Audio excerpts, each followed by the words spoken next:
While the Resurgence was on its way to the Targon system to meet with the Galactic Council, back on New Terra, the military was hard at work.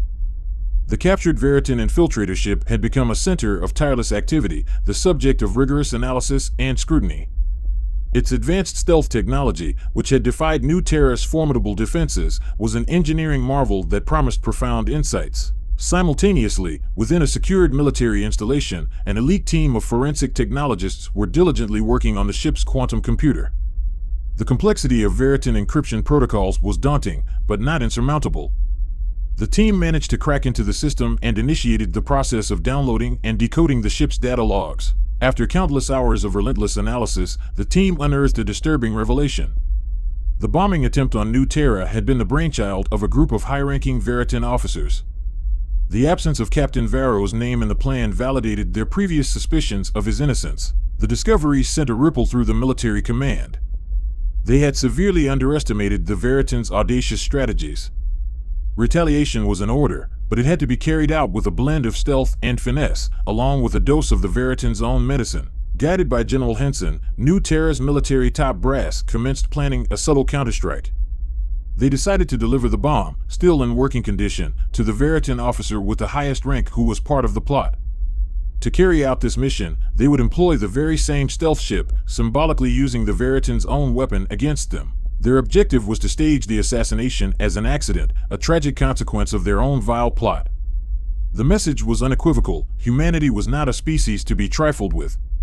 They could play the same perilous game with equivalent, if not superior, guile and audacity. Ambassador Solane, despite his diplomatic role on the Resurgence, was privy to this counter-operation.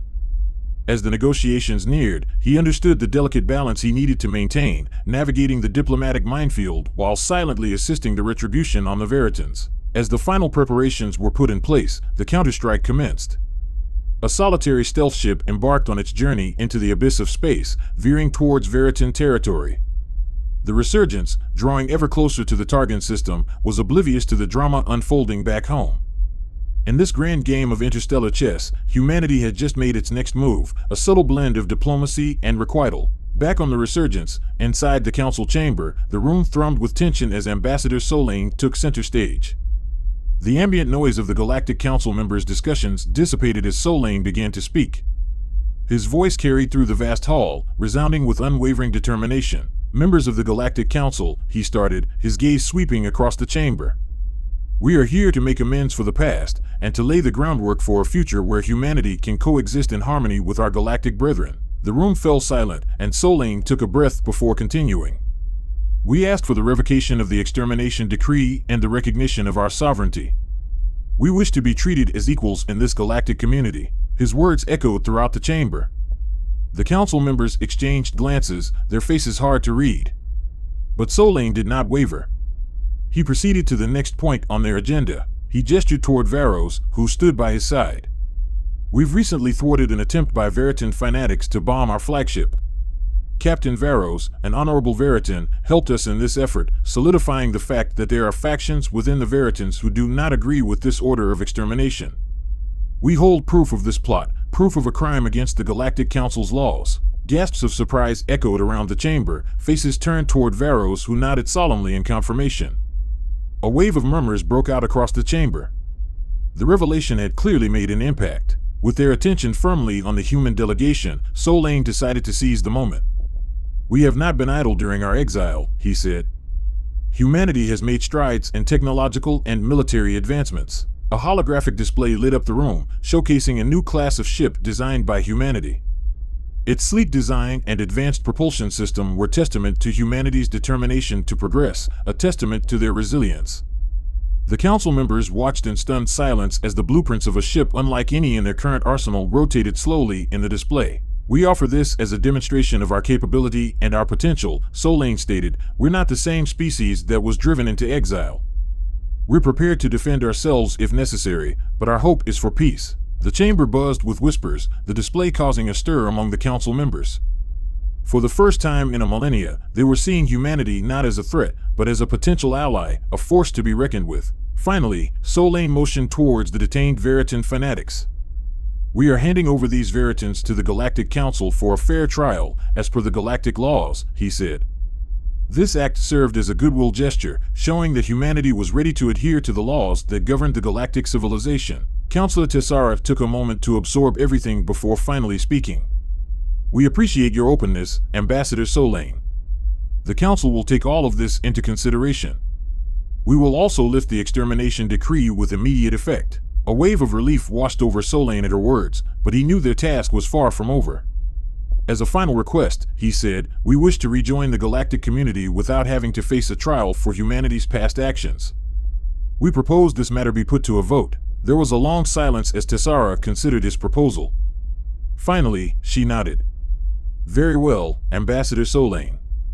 We will put the matter to a vote." As the council chamber filled with heated discussions about the impending vote, the human delegation retreated. They had done all they could. Now, they could only wait for the council's decision. Back on the Resurgence, news of the council's decision to lift the extermination order spread like wildfire. The ship, a symbol of human resilience and determination, reverberated with the triumphant cheers of the crew. Yet, despite this small victory, there was an undercurrent of tension.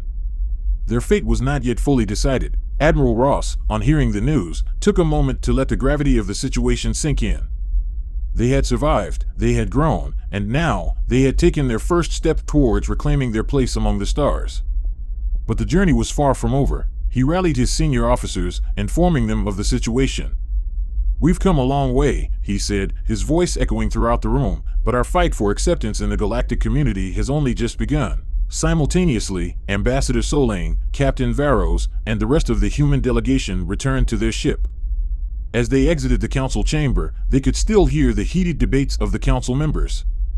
The impending vote hung heavy on their minds. Solane, although relieved at the lifting of the extermination decree, was acutely aware of the monumental task that lay ahead. He joined Admiral Ross in the main communications room, where the tension was palpable. "The Galactic Council will soon vote on our reinstatement," Solane announced, his voice steady. "We've done our part. We've showcased our growth, our capabilities, and our commitment to galactic law. Now, all we can do is wait." Captain Varos, standing beside Solane, nodded in agreement. "You've made a strong case," he admitted, "and shown considerable courage. No matter the outcome, humanity has already earned my respect." The Admiral nodded his appreciation at Varos. "Thank you, Captain. Regardless of the results, we have already achieved more than we could have hoped for. But let's hope the Council sees us for what we have become." The Galactic Council's deliberations seemed to stretch for an eternity. Each passing moment brought a new wave of anticipation and anxiety. The entire human delegation, their crew, and all of humanity back on New Terra waited with bated breath, their future hanging in the balance. Hours passed, turning into a day, and then two. The third day dawned with a message from the Galactic Council, marked with the official seal. Admiral Ross, with Solane and Varos at his side, opened the communication. Counselor Tessara's holographic image materialized before them. "Admiral Ross, Ambassador Solane, Captain Varos," she initiated, her voice reverberating through the tense silence of the room. "The Galactic Council has deliberated on the matter of human reintegration into the galactic community. We have put it to a vote." An overwhelming silence ensued, a moment so still it seemed as if every breath, every heartbeat was held captive. The three men exchanged looks of anticipation, their fate and the fate of their species pressing upon their shoulders. This was the critical juncture, their future amongst the stars hanging on the counselor's forthcoming words. As the tension escalated, Tessara's voice sliced through the quiet, solid and unwavering. "The council's verdict," she paused for effect, allowing anticipation to fester, "is unanimous. There is no need for a retrial. Humanity has demonstrated its evolution, its growth." Her words resonated in the chamber, brimming with profound implications.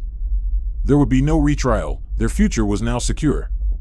They had not only bought time, but also earned acceptance. Their struggle for survival had brought forth a new dawn, where the shadow of extermination no longer loomed. The holographic image of Counselor Tessara faded away, leaving behind a profound silence, not of shock, but of acceptance mixed with exultation. The news sparked an electrifying surge of relief, rapidly transforming into renewed determination. Back on New Terra, news of the Galactic Council's verdict swept across the planet. The collective sigh of relief from humanity was tangible, a mass exhalation for the freedom they had won. It was quickly followed by a surge of pride and resolve. They had proven their worth, now they would continue to grow and excel. President Lyra Wren addressed her people in a globally broadcasted speech, her voice resolute and inspiring. "We have successfully evaded the shadow of extermination," she declared. "The Galactic Council has seen our evolution, our growth, and has welcomed us into their fold. It's time to show them the true potential of humanity." Her proclamation ignited a flame in the hearts of all humans.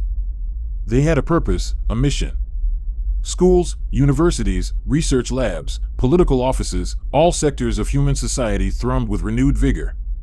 Historical accomplishments were celebrated, scientific advancements showcased, all in the spirit of embodying the peaceful and advanced civilization they were recognized to be. On board the Resurgence, an air of joyous relief and strong determination prevailed. They had averted a disaster and secured a promising future. Admiral Ross addressed his crew, his voice resonating through the ship's communication system. "We've earned more than a reprieve, we've earned our place. Let's continue our journey among the stars with dignity and perseverance." The journey back to New Terra was a testament to human resilience. The sight that welcomed the Resurgence on touchdown was one of unity and resolve.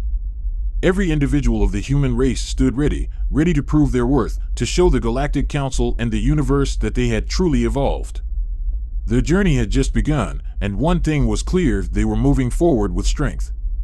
They had earned their place among the stars, and they were ready for the challenges and opportunities that came with it. Humanity was prepared for its new role in the Galactic Council.